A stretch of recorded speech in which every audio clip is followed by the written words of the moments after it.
Assalamualaikum warahmatullahi wabarakatuh. Ketemu lagi pemirsa Kamangilia Channel di mana saja berada.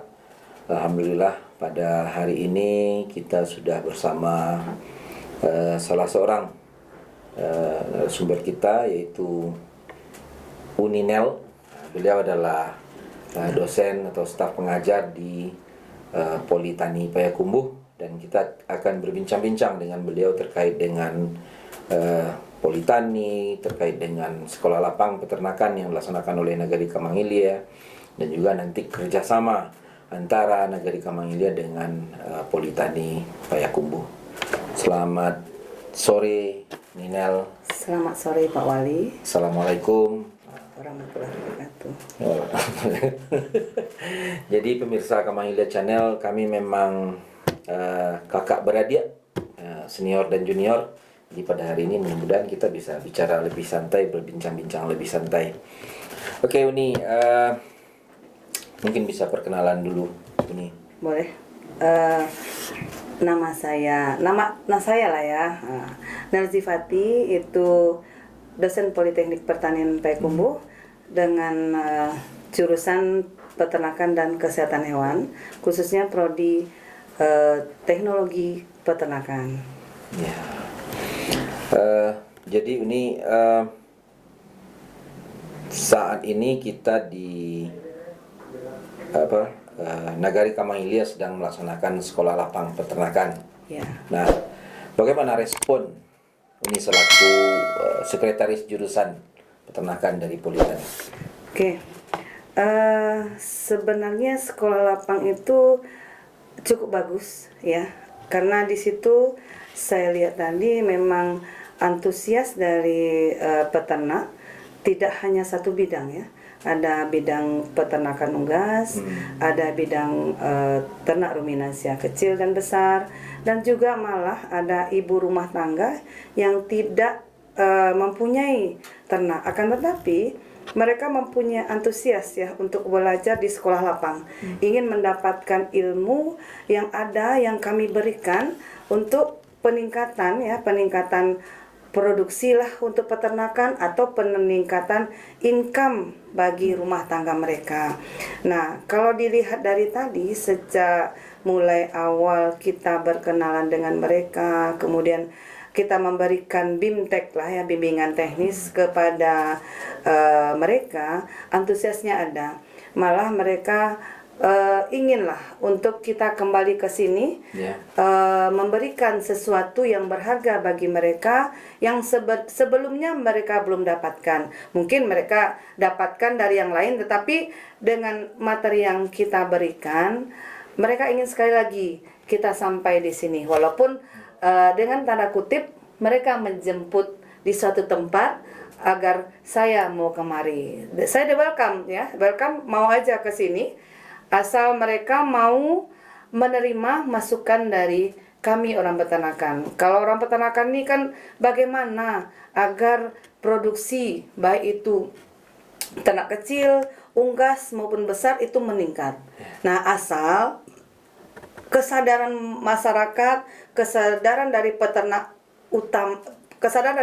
itu yang utama. Tapi tanpa adanya kesadaran dari mereka, Pak Wali, itu tidak akan berhasil. Nah, itu sudah banyak kita buktikan dengan adanya, udah capek-capek lah suatu pemerintahan mengadakan BIMTEK untuk peternak, akan tetapi pada saat itu saja dia mau, setelah itu tidak diaplikasikan. Nah, dengan adanya sekolah lapang ini, mungkin itu ya harus dikoordinasikan lagi antara Nagari Kamangilia dengan Politeknik. Jadi kalau memang ada lagi yang mau diberikan, kalau kami bisa, apa salahnya? Kita akan tetap membantu untuk meningkatkan populasi lah di sini ya, populasi peternakan yang ada di Kamangilia. Bukan hanya sekedar untuk penelitian, tapi untuk mengaplikasikan pakan-pakan alternatif yang belum pernah mereka dapatkan.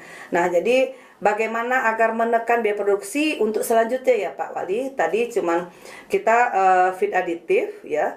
Nah, untuk selanjutnya mungkin kita punya inovasi lain yang bisa mengurangi beban biaya pakan yang cukup besar, saya nilai di sini. Nah, itu yang kita inginkan Pak Wali. Ya.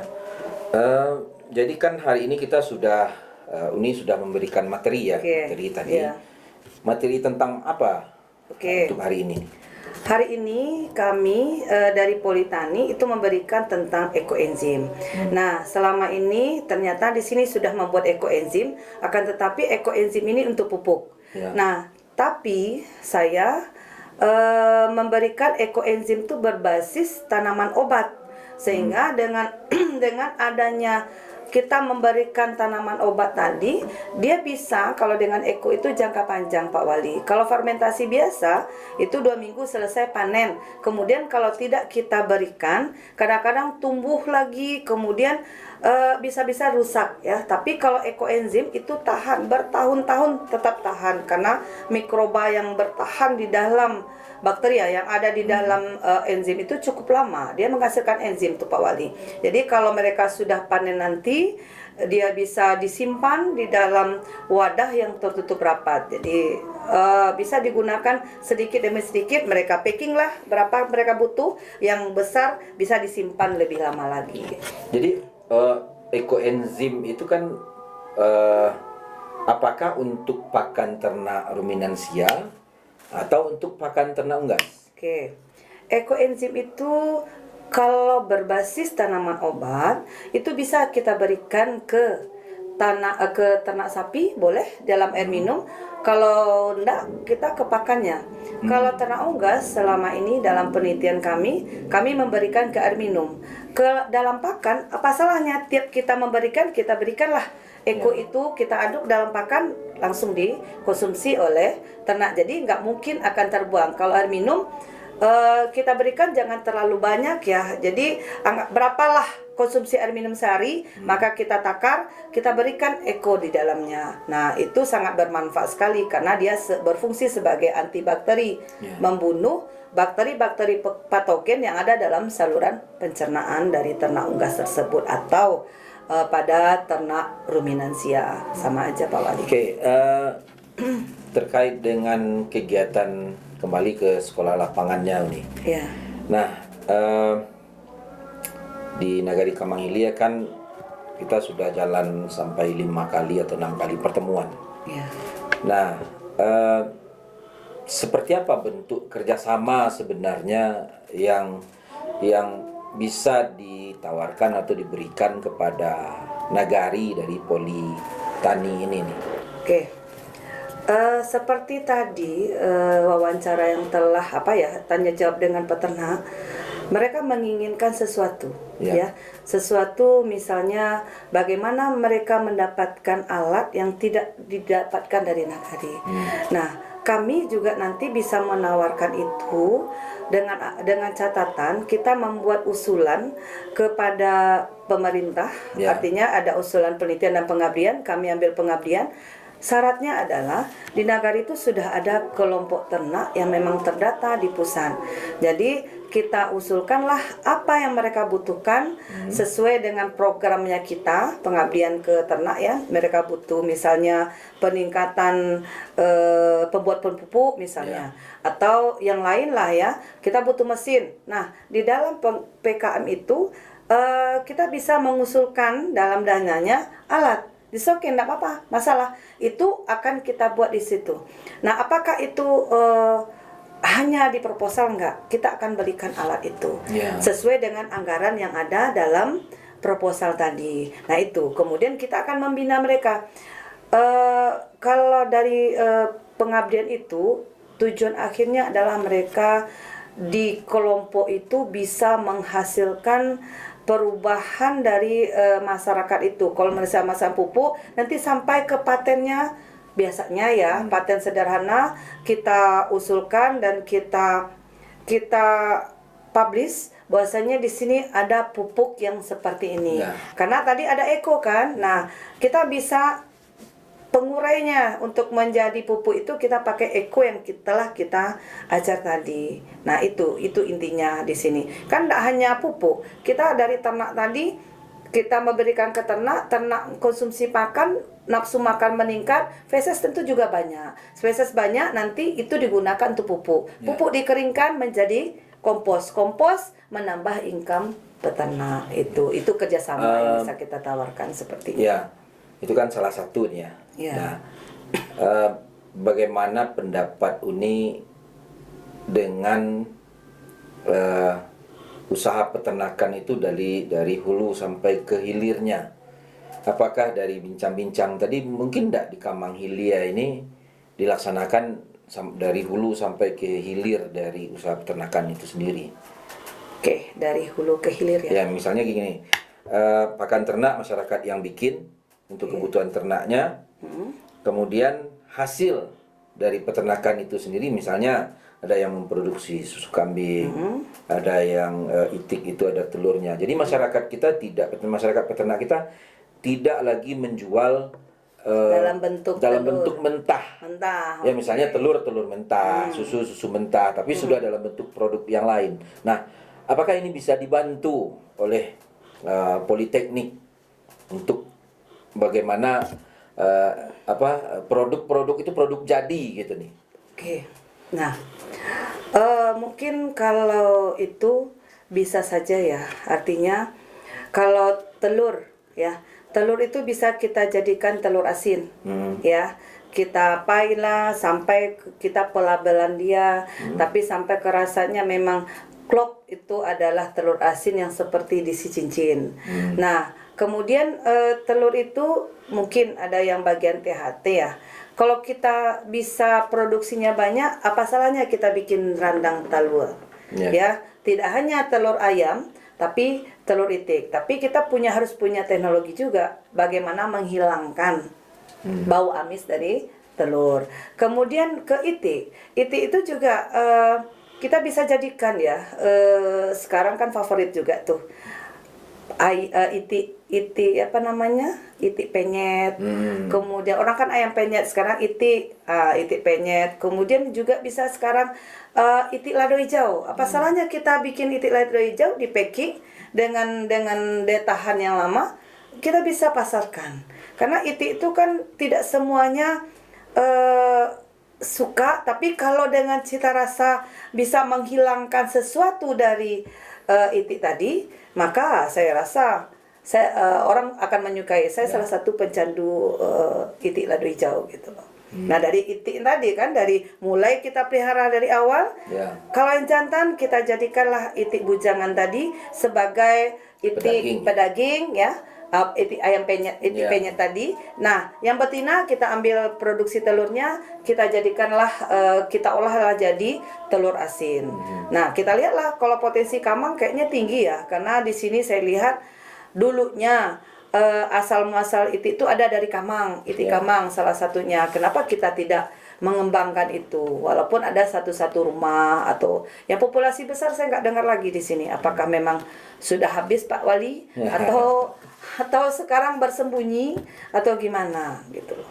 Ya, jadi berarti dalam hal ini untuk sampai ke hilirnya usaha itu Politeknik siap membantulah. Insya Allah. Seperti itu ya. Nah, mungkin terakhir nih ya, apa harapan dari Uni selaku dosen, mungkin dari pegiat peternakan juga terhadap dunia peternakan di Nagari Kamang Hilia ini gitu. Harapannya adalah ya, dari dulu memang jiwanya jiwa peternakan ya. Kita ingin semua populasi yang ada di Kamang Hilia ini meningkat ya, mulai dari itiknya, kemudian kalau ada ayam-ayamnya, kemudian kalau ada sapi, ada kambing perah, saya dengar tadi ada kambing perah. Nah, apa salahnya dengan ada kambing perah yang dibilang tadi ada menghasilkan sabun? Karena sabun itu sangat bermanfaat sekali bagi orang-orang sakit kulit. Kemudian susunya juga orang penyakit asma. Kalau bisa kan bikin tepung susu kambing, kalau bisa kan, karena susu kambing sudah mahal. Nah, kalau nggak habis, kalau nggak adalah freezer, tentu akan menjadi busuk, ya. Tetapi kalau kita jadikan tepung susu, mungkin lebih tahan lama. Nah, itu juga teknologi yang harus kita pikirkan ke depan agar peternak yang ada di Kamang Ilya ini mulai menjamur, bukan tambah down ya, tambah sedikit, tapi Harus tambah banyak. tambah banyak dengan adanya Pak Wali yang memang insan peternakan ya. Nah, itu harapan kita satu-satunya. Kalau tidak insan peternakan mungkin mereka mau juga, tapi kalau kita yang jiwa peternakan bagaimanapun kita ingin ya meningkatkan populasi itu walaupun daya kita kurang ya. Tetapi dengan adanya sokongan dari masyarakat peternak, mereka mau belajar, saya rasa untuk peningkatan itu positif sekali, bisa meningkat itu menurut dunia. Tapi tergantung lagi, kita balik lagi ke insan-insan peternakan yang ada di Kamang Ilya ini. Oke, terima kasih Uni. Sama-sama. Baik pemirsa Kamang Ilya Channel, itulah bincang-bincang kita secara singkat dengan Bu Ninel. Beliau selaku staf pengajar atau dosen di Politeknik Pertanian Payakumbuh, dan mudah-mudahan bincang singkat kita bermanfaat, dan tentu kita berharap dunia peternakan di Nagari Kamang Ilya akan semakin menggeliat, dia akan semakin maju, jumlah populasi ternak semakin meningkat, petani kita sehat, petani kita sejahtera, dan juga tentu peternak-peternak kita juga akan semakin sejahtera, bisa mengkuliahkan anaknya, menyekolahkan anaknya, dan segala macam. Barangkali itu saja pemirsa Kamang Ilya Channel. Kami tidak akan menyimpulkan seperti biasa, simpulkan langsung oleh para pemirsa. Kami sudahi. Assalamualaikum warahmatullahi wabarakatuh. Waalaikumsalam warahmatullahi wabarakatuh.